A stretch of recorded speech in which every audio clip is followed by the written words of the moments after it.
Hello, my friends. Tonight, what I have for you is nothing. Tonight, I got nothing. I figured I'd make a video at a moment that I felt like I ain't got nothing. Oh, that said, you may set your expectations accordingly. So today, was a Friday. Was not a payday. It's a week before Thanksgiving. I suppose I have a lot to be thankful for. I mean, most people do. Anybody above ground does. And I'm sure a lot of people below ground do too. But we won't know till we get there.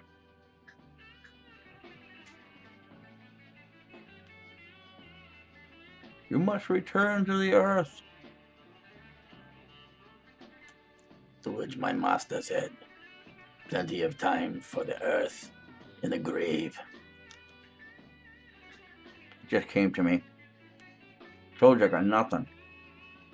So anyway, back to Friday, non-payday Friday. Well, yesterday,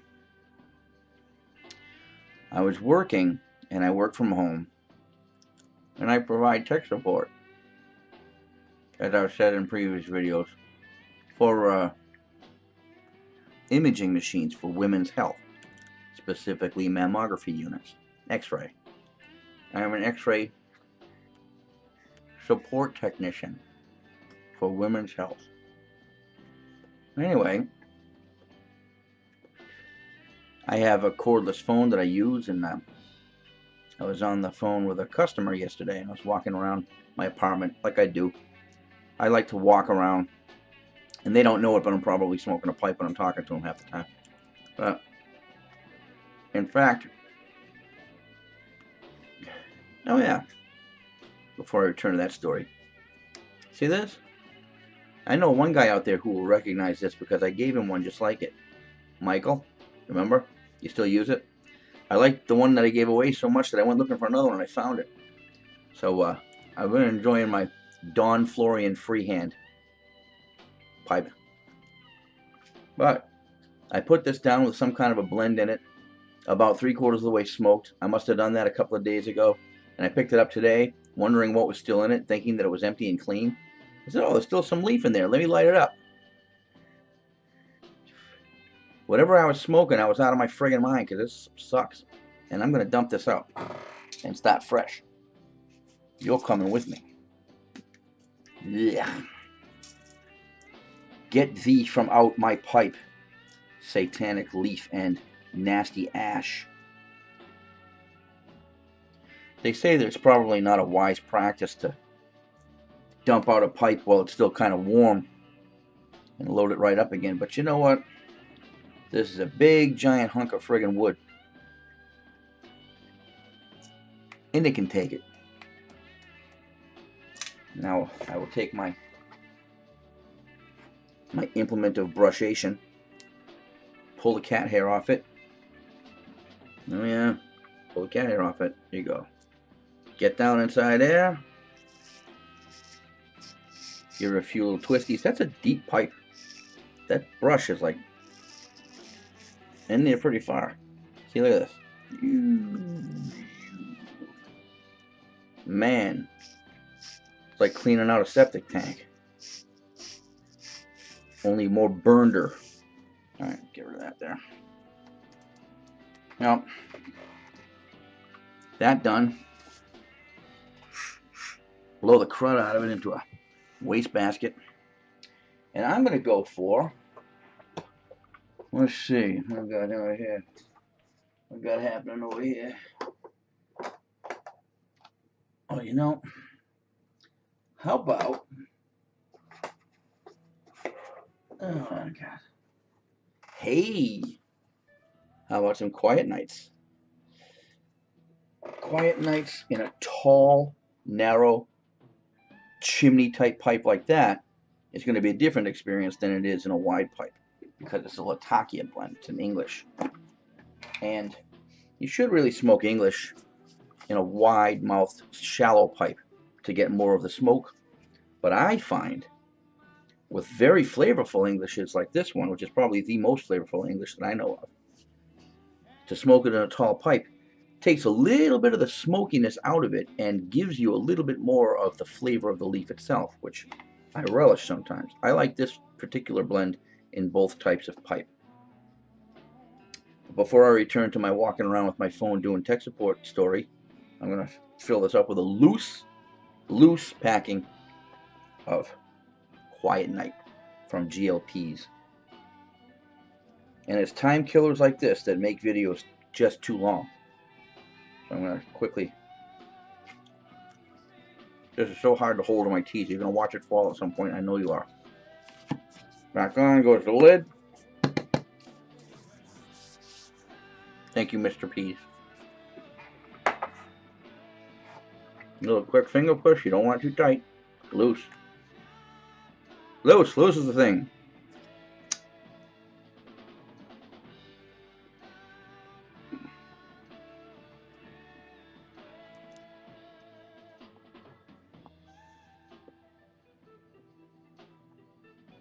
Oh, this stuff is fabulous. Okay. I'll probably edit out a lot of time here. What you're seeing is probably the result of a lot of edits. Tamp it on a bit.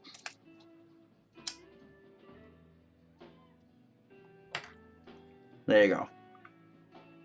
So there I was, walking around my apartment with my cordless phone, talking to a customer about X-ray technology for women's health. And I fixed the problem, as I always do. And I had the phone in my hand, and I stepped into the kitchen to quickly get another cup of Starbucks, which I brewed home.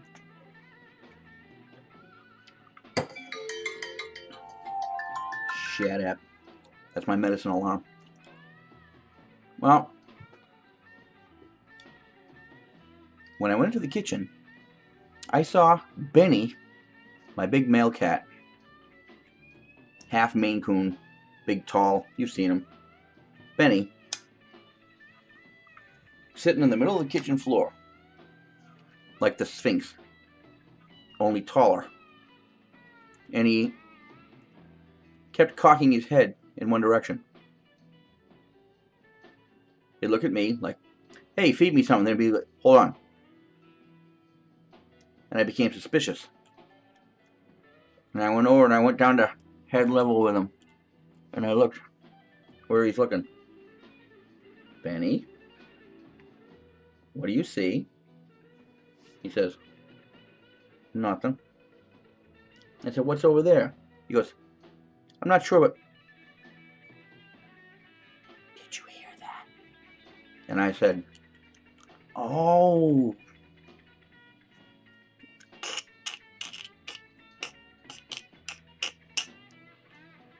That's coming from the laundry room. You know, where all my little leftover plants were growing under the light in there. Well, on occasion, little creatures tend to make it up the dryer vent line, the dryer vent pipe, and they make it as far as the back of the dryer. And generally speaking, these creatures are birds. And so far there have been 3. Well, this was the third bird. So I went back to my phone, my work phone, and I disabled it for a while to take a break, because time is of the essence when this happens. And I had to disassemble my entire kitchen. I had it in pieces. I had all my storage stuff that I had on the floor. I had it strewn to the 4 winds. I pushed everything out into the living room, and I moved all the boxes of crap I had, and, you know, shipping boxes and cartons and containers and things and stationery. Typical stuff that a lonely hoarder would do to himself over 10 years.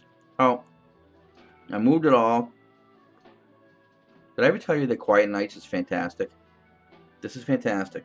I moved it all, and then I realized that I can't get to the dryer vent line. I can't get to it. The two machines are wedged into a tiny little room with two folding doors in front of them. And the only way to get to it is to pull the damn dryer out. Now, I have a gimpy leg and can't move all that well, but I'm still pretty strong, so I can usually lift things as long as I don't twist that leg. So, I had to get down and through a series of million-point turns, walk that thing up and over the drain basin ledge and out, stretching that vent, accordion pipe, that cheap aluminum crap, that foil pipe, out further and further, saying, please don't come apart, not now, not when I don't have a way to contain this. And I could hear the little feet inside, and little pecking, and the flapping of angry wings in the pitch blackness inside that tube. So I knew he was frightened, and by now it had been about a half an hour since I first heard him. So long story longer, I managed to fit my fat body behind the dryer inside the little room there with the bright fluorescent light on over my head. And I cleverly had brought with me one of those white net laundry bags that you use for a hamper, I brought that with me, and I maneuvered it around the mouth at the back of the dryer, around the mouth of where the pipe attached. And I quietly unscrewed the C-clamp, whatever that clamp is, an O-clamp, and I took it and I started to work it away, and I could hear the little guy trying to go back up but not being able to see. So coming back, the only place he saw a spot of light was right here. So I managed to get that off and quickly sneak the mouth of the bag around, and the bag has a drawstring. So I just drew the string, picked up the corner of the bag to allow it to expand open so the bird wouldn't feel like he was just trapped behind a net like this. And sure enough, a little chickadee popped out, pew, into the bag. And then I choked off the bag and tied it, and I picked him up, and this little clever bird, well, he made me think that I killed him. He laid down in the bag, and he just, with his wings open, and he just let his head loll around. I said, oh, the poor thing had a heart attack. I didn't get to him in time. I feel so bad. Now, I live on the 3rd floor, and as you probably remember, I have a porch over there where all my plants were, and I said, I'll just put them outside until I can bring them down, and So I gently carried him, all sad, and I opened up the door, and I put the bag down on the porch floor, and I opened up the drawstring just to see, and mind you, it was about 25 degrees out, just to see if there was any hope for him at all. And that little sucker was waiting for that moment. As soon as that mouth of that bag was open, like a rocket ship, off into the stratosphere. He hasn't even called since. Little ingrate. Well, I saved a bird, but my kitchen is now in tatters. And I also rearranged my dryer.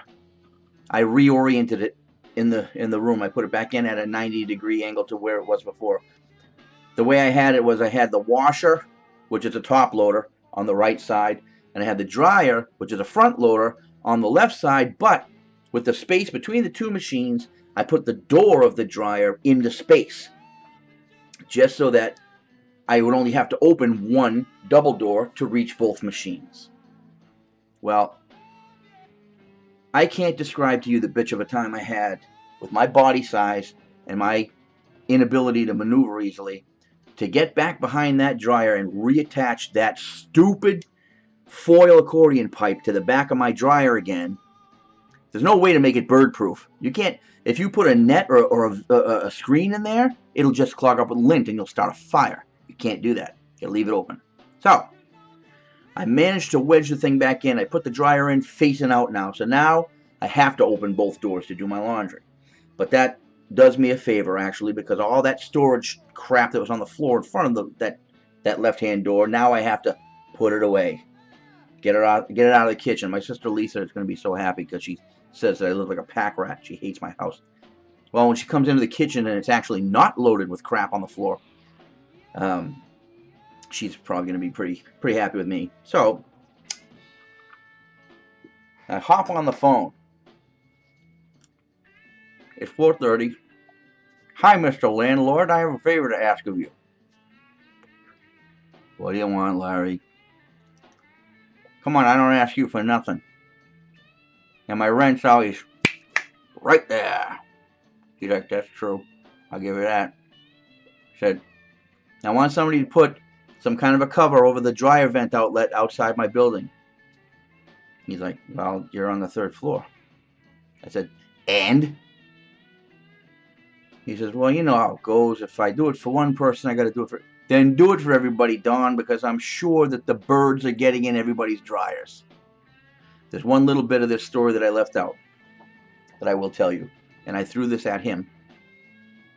I said, Don, when I took the dryer out to rescue the baby bird, well, guess what?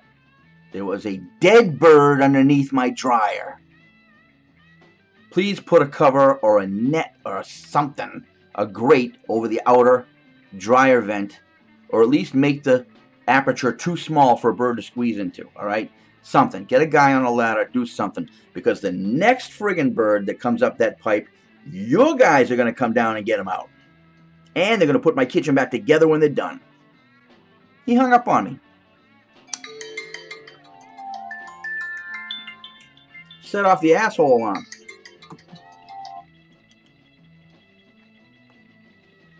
So that was my yesterday.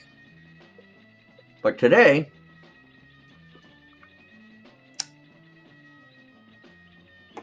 except for my quiet nights, my Don Florian freehand pipe, and you, I got nothing.